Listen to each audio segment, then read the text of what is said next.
राम भैया। राम भैया। भैया आ गए भाई। वर्कआउट बता दीजिए भैया।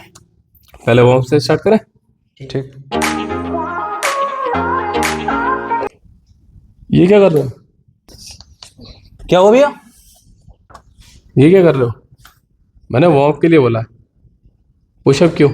भैया हमको तो यही बताया गया है कि पुशअप और पुलअप्स लगाने हैं। भाई पुशअप और पुलअप वार्म सेट में थोड़ी ना आते हैं। वो तो आप वर्कआउट के बाद स्टैटिक स्ट्रेचिंग टाइप से ऐसा होता है, उस वाले मोमेंट के लिए है। आपको ग्रोथ करने के लिए आप इसे एज ए वार्म अप नहीं, इसे एज ए सेट लगाया करते हैं। वार्म अप के लिए आपको शोल्डर जॉइंट मोबिलिटी के लिए या हैंड स्ट्रेच के लिए इस तरीके के मूवमेंट किए जाते हैं। चलो ठीक है, मैं बताता हूँ वार्म अप किस टाइप से करना है। ये वार्म अप में सेट में नहीं आता है। आओ।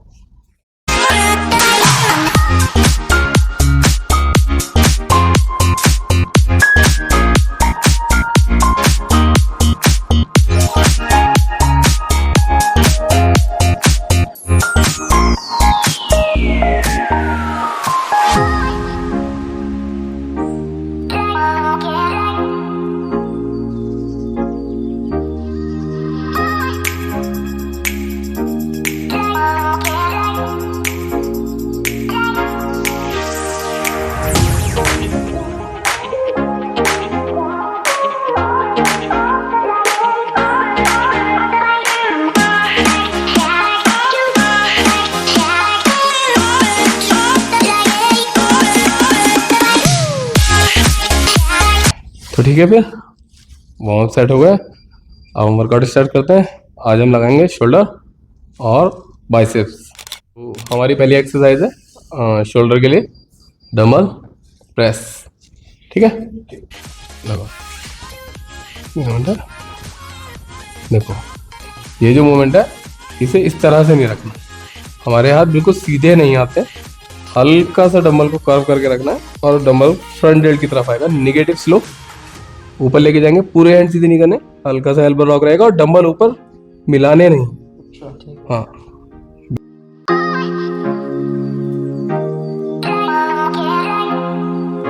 जब हम डंबल नीचे लेके आएंगे तो ब्रीथ इन, और जब डंबल ऊपर जाएंगे तो ब्रीथ आउट। ये मूवमेंट हमें रखना है। ठीक है, हमें शोल्डर को कभी बिल्कुल सीधा नहीं खींचना, क्योंकि वो जो है आपके जॉइंट पे ज्यादा हिट करता है, मसल हिट नहीं होता उसमें।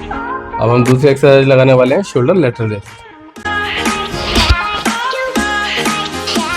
देखो, इसे भी एक कंट्रोल फॉर्म में लगाना है, इतनी स्पीड में हाथ को नहीं लेके आना। दूसरी चीज, हाथ कभी भी स्ट्रेट नहीं होते।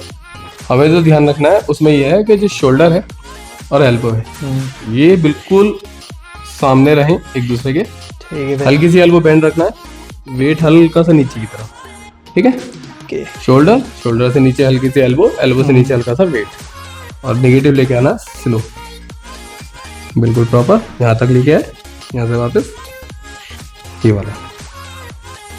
ये प्रोसेस रहेगा। अगर दोनों हाथों से कंफर्ट है तो दोनों हाथ से लगा सकते हो, अगर नहीं है तो एक डंबल को नीचे रखो, वन हैंड प्रॉपर उससे ट्रेन करना।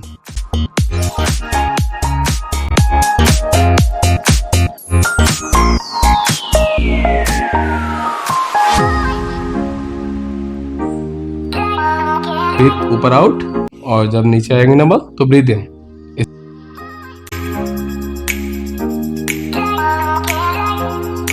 अब नेक को सीधा करके हल्का सा डाउन किया, अब स्ट्रेच को लेके आओ ऊपर, प्रॉपर पूरा कॉन्ट्रैक्ट किया, फिर नीचे फुल स्ट्रेच पूरे तरीके से, ये वाला यहीं ऊपर सेकंड का होल्ड, उसके बाद स्लो डाउन नीचे।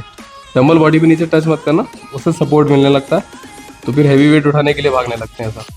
ये एक आइसोलेशन मूवमेंट है स्ट्रेच के लिए, बिगनर के लिए।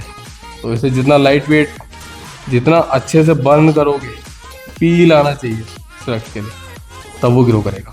ठीक है, तो हमारी चौथी एक्सरसाइज है फेस पर लाओ।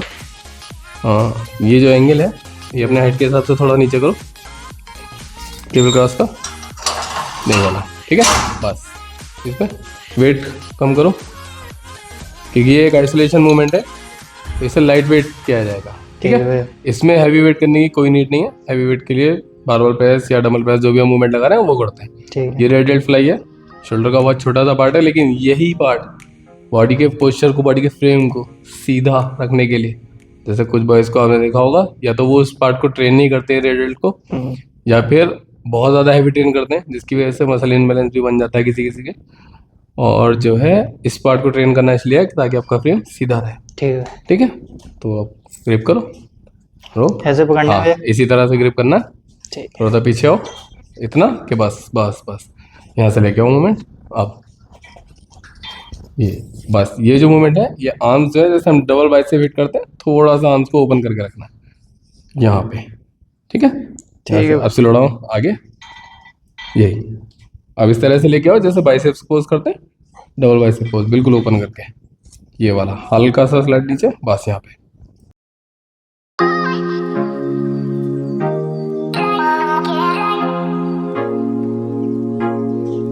तो ये हमारा शोल्डर का वर्कआउट कंप्लीट हुआ।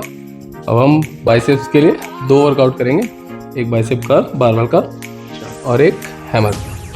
ठीक है,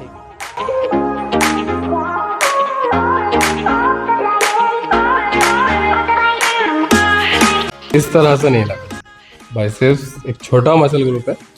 फर्स्ट डे अगर इस तरीके से हैवी वेट लगाओगे, सब बच्चे क्या सोचते हैं कि 5 kg की वेट प्लेट लगाइए, 5 kg है, लेकिन 5 और 5 10 हो गया, है ना। इतना हैवी वेट अभी बिगनर के हिसाब से बाइसेप्स पे नहीं लगेगा। इसे वेट को पहले कम करो, और जो फॉर्म है, जो रेंज ऑफ मोशन है, उस पर भी काम करना है। अभी जैसे बॉडी पीछे की तरफ जा रही थी उस तरीके से नहीं जाती है।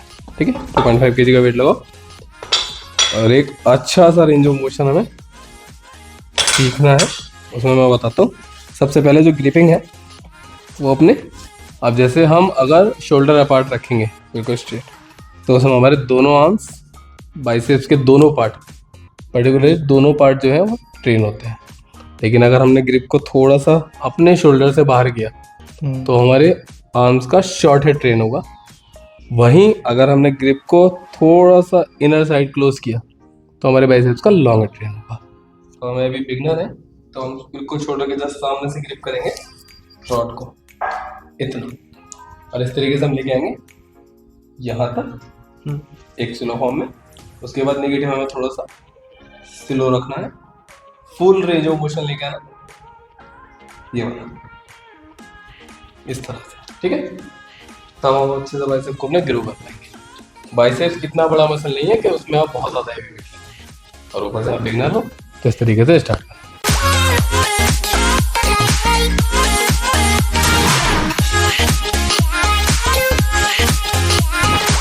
ब्रीथिंग सिस्टम इसमें रहेगा, ऊपर आउट और नीचे इन। बहुत अच्छे। ये जो स्पीड है, स्पीड पर वर्क करना है, और डंबल को थोड़ा सा बैलेंस रखो, नीचे लेके आओ नेगेटिव स्लो, बॉडी से हल्का सा आर्म्स अगर क्लोज रख सकते हो तो उतना लेके आना है। ठीक है, यहाँ रखो बराबर। अब लेके आओ ऊपर, डंबल को एक बार में लेके आएंगे नेगेटिव यहाँ तक बस। डंबल को हमें पलटना नहीं है, बिल्कुल इस तरीके से रखना। अब नेगेटिव आएगा बिल्कुल स्लो, बस यहाँ तक। एल्बो को सीधा नहीं करना, कभी भी वर्कआउट में जॉइंट को हमें सीधा नहीं करना। ठीक है, तो इधर चलो, इनर साइड हल्का था, ये वाला जो हमारे शोल्डर का फ्रंट डेल्ट है हम उसके सामने लेके आएंगे। बहुत अच्छे रेंज ऑफ मोशन, ये वाला आप किस तरीके से अभी 1 by 1 लगा सकते हैं, ताकि हम एक बैलेंस और एक फॉर्म सीख सके सही तरीके से।